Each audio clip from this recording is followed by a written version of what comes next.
Welcome to Horizonte, a show that takes a look at current issues through a Hispanic lens. It's no secret that 32% of Hispanic and Latino Americans make up the population in Arizona. What is a mystery is how many Hispanic doctors are in the state's healthcare system to handle this growing community. It's a national crisis. Complicating the drastic shortage of Spanish-speaking doctors are patients struggling to access proper care due to cultural differences, translation issues, and lack of trust in the healthcare system. Hello, I'm Catherine Anaya, and in this special episode of Horizonte, we're featuring a documentary film that explores the issue of healthcare disparities with the Hispanic community. In the Working Nation film, Hispanic Doctors Missing from Medicine, we get a glimpse of the personal journey of a young Latina in Houston, who makes it her mission to be part of the solution by becoming a doctor. Through the lens of this documentary, we want to have a conversation examining how to find health equities for Latinos right here in Arizona. But first, let's get into the film. Crece la preocupación de algunos legisladores estadounidenses ante la actual escasez de personal médico. De acuerdo con el último reporte de la Administración de Servicios y Recursos de Salud, se necesitan 17,000 médicos primarios. Esta escasez de doctores se vive especialmente con mayor agudez en las comunidades latinas y afroamericanas. The Latino population has a lot of very specific healthcare challenges that aren't necessarily felt with other demographics. For example, Hispanics in the state of Texas are more than twice as likely to be obese than non-Hispanic white children. 50% of Latino children will develop diabetes in their lifetime. Houston is where the United States is going to be within the next few decades. A mí hace 13 años me diagnosticaron con cáncer y recuerdo que era una médica que no era latina, pero ella me envió un correo electrónico diciéndome que tenía cáncer, que sacara una cita para mi cirugía, pero ni siquiera me lo explicó. Diabetes es común en mi familia, también la hipertensión y mi abuelo que falleció de un ataque de corazón. Esas cosas sí me da miedo. Muchas veces las personas que hablan español no se atreven tal vez a buscar ayuda porque las personas tal vez no creen que puedan encontrar recursos en español.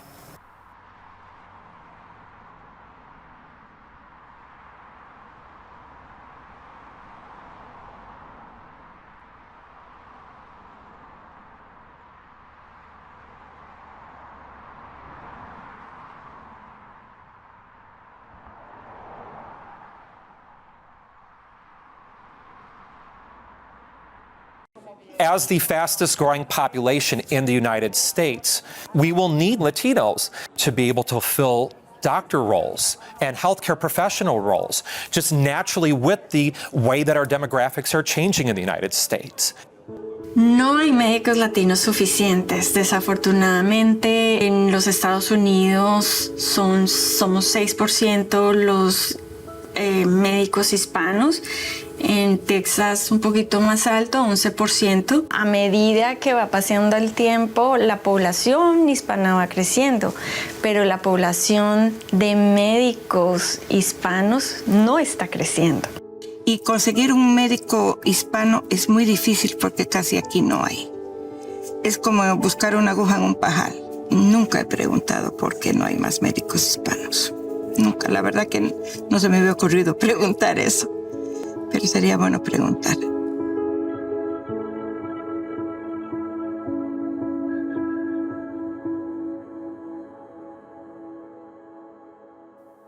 Crecí en una comunidad donde estábamos en bajos recursos. Mis hermanas tenían ataques de asma y nos tocaba ir al hospital, pero me recuerdo que a veces también a mí me tocaba de vez en cuando tratar de entender lo que me iba diciendo el doctor para trasladar a mi mamá. Yo tenía como 8 a 10 años. Ellos trataban de explicármelo como en palabras como yo de niña poder entender, pero también a veces se me olvidaba yo la palabra en español, entonces yo solo me quedaba viendo y yo digo, creo que tiene problema aquí aquí. La comunicación en medicina, para ser tú un buen médico, puedes tener un plan excelente, pero si tú no lo puedes comunicar no vas a lograr que el paciente se adhiera a ese tratamiento o a ese plan. Cuando tú vas a un consultorio de un médico americano, ellos se conectan con una compañía que se llama intérpretes. Lo que tú le has dicho a la traductora no le dice. Yo el inglés medio que lo entiendo. Entonces yo la escucho a ella, no puedo entender porque no me lo está diciendo todo. O cuando la doctora dice algo, tampoco me lo dice completo.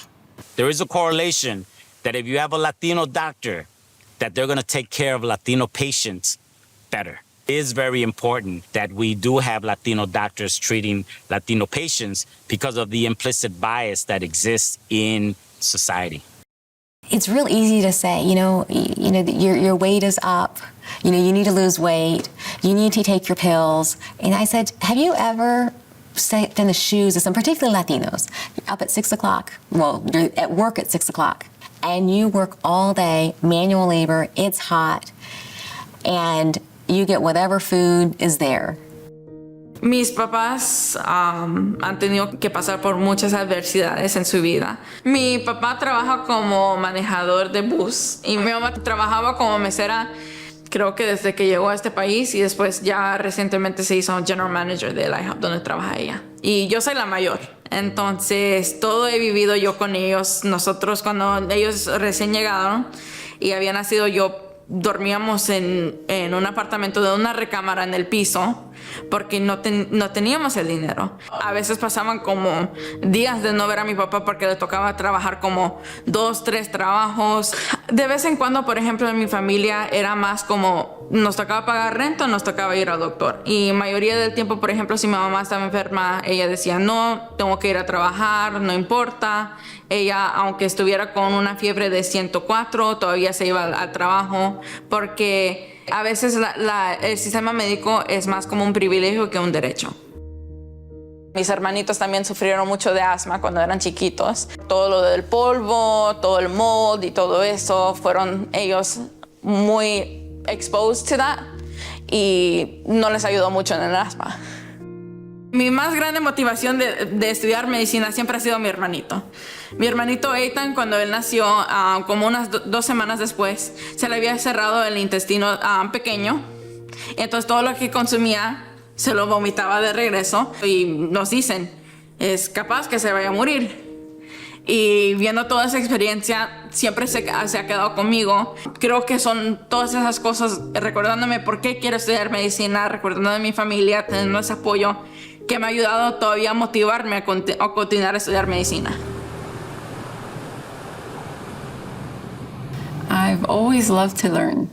I always valued education. It's been important to me since I was a little girl. My parents were born in Sináparo, Michoacán, in Mexico. And my dad started working in the fields in then Arizona.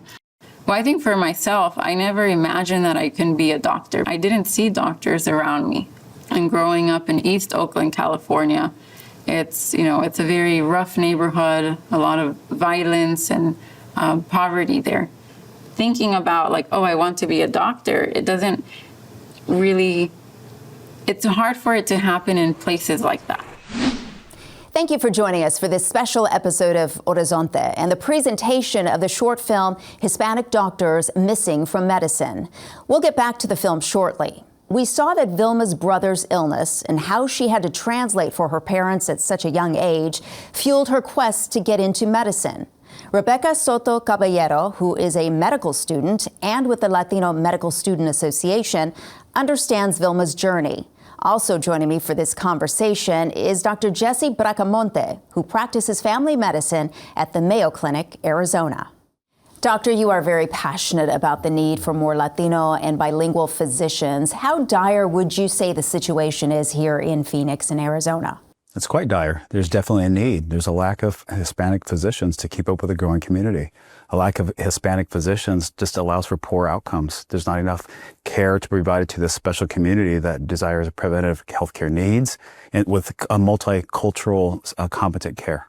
And how would you describe the trickle-down effect on Arizona when it comes to the economy and the workforce when you don't have enough of these Latino and bilingual physicians? That's a great question. There's significant trickle-down effect. So with individuals that don't get the care they need from lack of trust in the system, not having adequate, competent healthcare physicians that can represent and treat those individuals, there's just a lack of entry into the system. Therefore, there's higher incidence of chronic illness, lack of productivity, and then actually down cost revenue streams and healthcare burdens on the healthcare system overall. Well, and you had also mentioned to me previously that it can lead to absenteeism too with children. Yeah, absolutely. It's a whole trickle down with the family. Preventive healthcare costs go up, lack of work, absenteeism with work and productivity all goes up, and even in some instances, some cancers can go up just because the lack of preventive healthcare access and screenings drop. Rebecca, what's your experience? I know that you're, a student right now, but you've been in the healthcare industry as a student for long enough that I'm sure you have some impressions of this subject. Yes, of course. So currently I'm a second-year medical student, cited in Tucson. So I've had some rotations where I could see a little bit more of what we're talking about in this topic. From my experience, even in my preceptors who are my teachers and guiding me through my journey as a second year, I can tell you that out of the 10 of them, only 3 of them are of Hispanic descent. Wow. And just to give a little insight more into my class, out of the 90 students, there's only less than a handful of us that are of Hispanic descent. So there's definitely a discrepancy in those numbers that we can take into account for sure. Absolutely. A serious discrepancy, as you mentioned, Doctor. Talk to me a little bit about the healthcare challenges this kind of discrepancy poses for Latino families and communities in Arizona. Yeah, so studies have all been documented for decades that those that are of a special culture or that the culture are more likely to seek care from that individual that shares the same cultural beliefs and ethnicity. So when you have that cultural connection, you're more likely to receive the care you need. There's there's more instance of trust in the system, and there's more likely to adherence of the prescription plan rendered, and there's more access to preventive care services. When you have all that, that just provides good care. Lack of such provides inadequacies and lack of that opportunity to provide those care to those needed populations. And I know Rebecca is shaking her head because you have experience having served as a translator for your parents when it comes to healthcare. How did that experience influence your decision to then pursue a career in medicine? Yeah, thank you so much for that question. As far as I can remember, I've always been my parents' personal translators. And I remember just having little anecdotes with my mom that she would fear not having me around her because of fear of misinterpretation or fear of embarrassing herself because of her accent or mispronunciation, and overall just the limit of resources that you get because you can't communicate what you're trying to say. So for sure, that's something that I hold very dear in my heart, and the reason why I want more interaction with the Hispanic community, specifically helping patients with the access of healthcare, for sure. Well, speaking of patients, Doctor, I mean, how difficult is it for patients to find a Latino doctor in their community? It's overall very difficult. I think for some of us, it's just difficult to finding primary care in general or finding a physician, but yet lack of finding a Hispanic physician can be difficult. They may be just entrusted to what their insurance deems appropriate or what's in their care network. So it is difficult. And it's even more difficult to ensure that physician speaks Spanish or at least has the cultural competencies and knows that background is there so they can have that connection so they can receive the care that they need. There are so many implications when it comes to this shortage of Hispanic doctors. And Hispanic students, they face systemic barriers while pursuing their medical education. As we return to Hispanic doctors missing from medicine, the film explores different programs, bridging the gap in getting more students into medical school and becoming future physicians. The medical schools don't have the amount of scholarships and the endowments for people to go in. And so that's one, many Latino students don't want to put themselves in debt for that amount of money, don't qualify for those loans, and frankly, many of them are discouraged when they go to undergraduate to be able to get a pre-med degree because many people will tell them, you're not going to be able to afford to go to medical school. The cost, I think, is a big barrier for Latinos to pursue medicine. Medical school is extremely expensive. I think the average debt is $200,000 250,000. I'm not really exactly sure, but it's a lot. My parents haven't paid for anything since I left high school in terms of my school or anything like that. So I kind of found my own way. And so they don't know how much it costs, but I'm in a lot of debt. I think that it took me a little longer to get into medical school because I was trying to work and do classes and volunteer and do the research and all of these things at the same time because I didn't want to stop working to focus on school. It was a very scary step. I don't know how to describe it. There's a lot of pressure.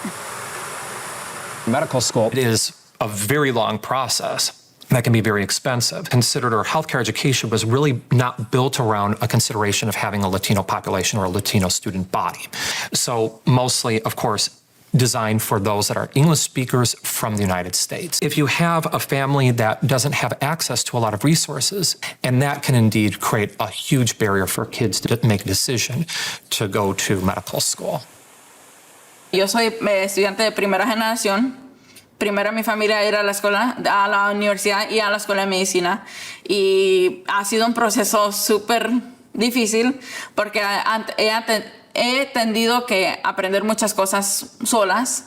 Y aunque tengo el apoyo de mi mamá y mi papá, todavía hay unas cosas que ellos no saben porque no estudiaron acá. Por ejemplo, en la escuela de medicina veo los muchachos que sí tienen padres que son doctores ya. Y digo, wow, ya quisiera yo tener ese conocimiento porque yo vine no entendiendo nada. Creo que eso es porque buscamos tener como una mentor. Por ejemplo, eso es lo que es doctora Caldas por mí. Por la Asociación Médica de Estudiantes Latinos tenemos un programa que se llama MedConnect. Y entonces en ese programa básicamente te pregunta, ok, ¿qué tipo de mentor quieres? Como qué especialidad. Y a mí, como yo quiero ser pediatra, entonces me dieron a la doctora Caldas. Y doctora Caldas ha sido maravillosa. Me ha ayudado mucho aunque tener ese apoyo latina. También para servir como una motivación de ser parte de ese 6% de acierto más grande. Hola, doctora Caldas, ¿cómo está? ¿Cómo está? En verdad. Pasa adelante. Actualmente soy la presidenta de la Asociación Hispana de Médicos de Houston. Desde que nació la asociación hemos dado becas a estudiantes de medicina. Los estudiantes de high school no terminan la educación, no saben que hay becas para estudiantes de minorías que vienen de minorías. Sus padres no han hecho educación de college. Se gradúan y prefieren empezar a trabajar. No tienen mentores. Entonces, en el 2018 empezó un programa de mentoría a estudiantes de medicina con el objetivo de que ellos pudieran identificarse con un médico semejante a ellos y no solamente con estudiantes de medicina, también con estudiantes de high school y tener un modelo de cómo ejercer una profesión, ayudarlos, motivarlos, inspirarlos, demostrarles que ellos pueden lograrlo, que si quieren lo pueden lograr. I didn't really have mentors in my life kind of asking me, what are you going to do with your life? Or trying to guide me on that path. So I felt like by the end of college, I was a bit lost. When I was applying to medical school, I met Mi Mentor, which is a national mentoring organization. The program is kind of run and led by doctors who have a similar story to me. They're first generation, nobody helped them, so they struggled. Once I connected with them and I started the medical school readiness program, it just made such a difference. I applied to medical school twice. So the first time I didn't get in, but the second time I got in. And I think Mi Mentor had a lot to do with that. Having mentors that help us and then turning around and helping other people, it will create a ripple effect. But I don't think we'll be able to see it for a few decades, I think. Y lo otro que también me parece muy, muy importante es que los latinos en el área de salud no estamos en el liderazgo, no estamos en posiciones de liderazgo, no estamos en los boards, no estamos en las políticas que se ejercen sobre salud. Estamos llegando, pero estamos llegando despacito y no al nivel que la población hispana está creciendo. Entonces yo creo que este es un problema multifactorial de educación, de aceptación de que somos una población que está creciendo y que somos minoría, pero estamos siendo mayoría. It's a complete market failure in terms of healthcare. You have to make sure policies change and systems change and communities change, and all of that doesn't happen overnight. I'm hopeful that it's heading in the right direction. I think we're slowly going to get there with more Latino doctors. It'll take time. 2 weeks ago, I started residency here at Baylor, and it's been great. It's been fantastic. Aunque estén difíciles los exámenes, aunque esté costosa esta carrera, solo ver la gratitud que tienen estos pacientes, nadie se los quita, y es algo que quiero continuar haciendo. Ver un paciente irse y decirme gracias, mija, por ayudarme, por estar aquí, eso no se lo puede quitar a nadie. Eso es una bendición, y eso es lo que me motiva a seguir.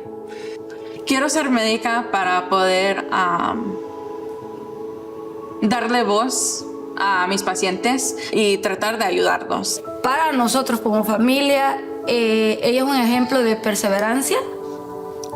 Como familias de inmigrantes sabemos que un hijo se te gradúe en este país no es fácil, y verla alcanzar sus sueños al querer ser un ejemplo para las otras personas como hispanos, de decirle, yo sé que no es fácil, pero tampoco es imposible. Lo que sí tenemos son sueños y aspiraciones de llegar a hacer grandes cosas en este país, y no hay nadie que nos las pueda quitar. Love you. Love you, mami. Muchas gracias, Sofi. Tienes mucho por delante. Una responsabilidad muy grande. Sí.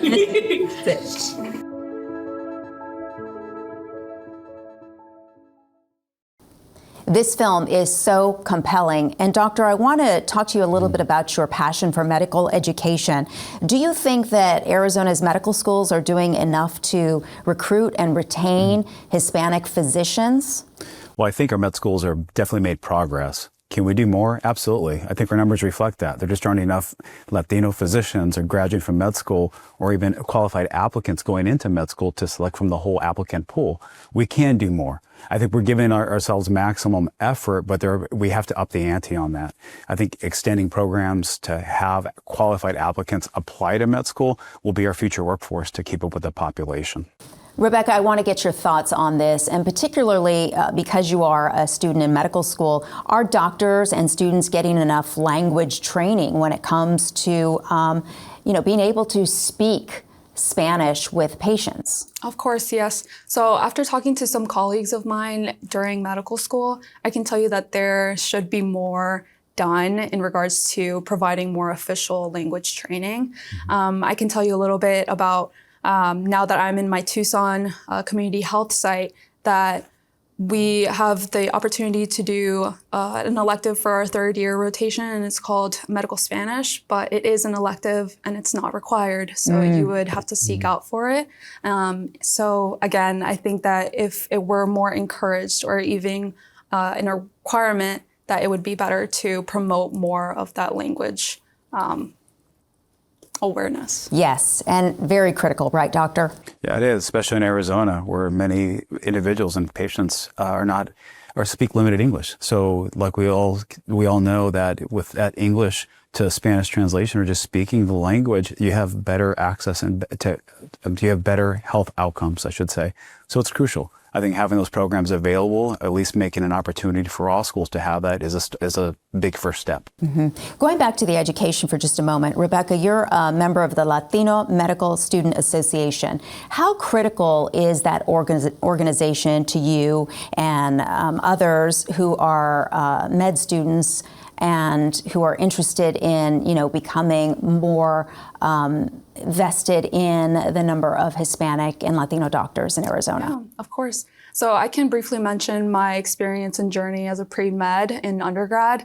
I didn't have a community of like-minded individuals who were interested in medicine and also Hispanic. So it was something that I was really looking forward to and to finding in medical school. And fortunately, I did with LMSA, which we call overall, LMSA is an organization nationwide. There's many chapters, and our chapter specifically is focusing over these couple past years to mentor pre-med students and helping guide them and provide them resources, and overall just providing a networkship and also just encouraging them to embrace our culture and spread it, and also just be another person to resonate with our patients in the medical field. So mentorship is critical to your success. Yes, for sure. And you would agree with this, Doctor, because as I mentioned, you are very passionate about medical education. I want to get your thoughts on this topic, but particularly when it comes to first generation students, medical students of Latino descent. You were one of them. I was. I mean, tell me about that. Yeah, I was. It's very dear to my heart and passionate about it because I had somebody encourage me, and being a youngster and just having somebody encourage me and kind of show me the steps early on and show me that this is doable, and to kind of tell me and give me the opportunity to ask those questions was key. Whereas if I didn't know or have that individual, maybe I wouldn't have been here today. So I think early mentorship is key, not just in the undergrad, but even in the high school areas and getting those programs out there, because so many people have lack of resources or the ability to have those individuals that have sought higher education or have that ability. Many of my family members have not sought secondary education because they weren't afforded those opportunities. So that's key. Fortunately, I had parents that really allowed me to do that and provided the mentorship with other individuals and connecting with people that could get me to that point.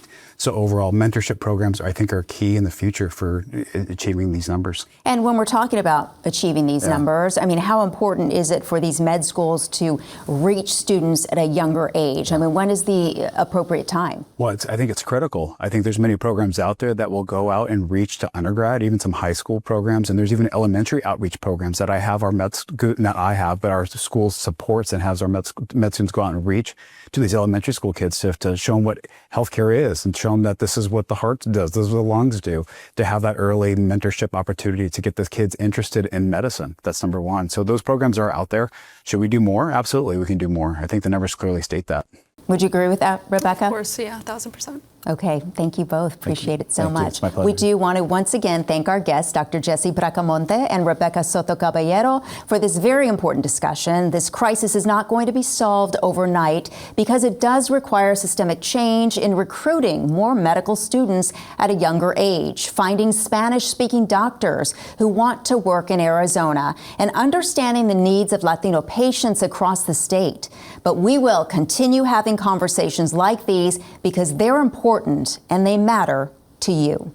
I'm Catherine Anaya. Thank you for watching this special episode of Horizonte.